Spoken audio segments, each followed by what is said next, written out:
So one thing that most people don't think about when they're doing car maintenance is actually checking their spare tire. Just do some basic maintenance on that, because there's nothing worse than getting a flat tire on the side of the road and then getting your spare out and it being popped or deteriorated or something like that.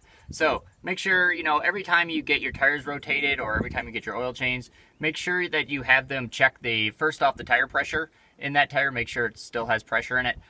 Make sure it still has some tread on. Make sure it's not deteriorating and gonna like fall apart on you or anything like that. Make sure there's no like cracks or anything like that, or no mice or anything are living in it.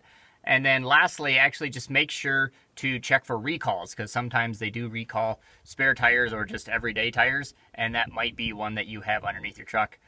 So you can go to the NHTSA website and type in your vehicle or just tires, and it should bring up if your tire is under the recall. And one last thing is, actually they recommend that you do not use a spare tire if it is over 8 years old. So if you still are driving one of those older vehicles, you might have to switch out your tires anyway, even if you've never used it, just because of deterioration and everything like that again. So if your vehicle's over 8 years old, you might need to purchase a new spare tire.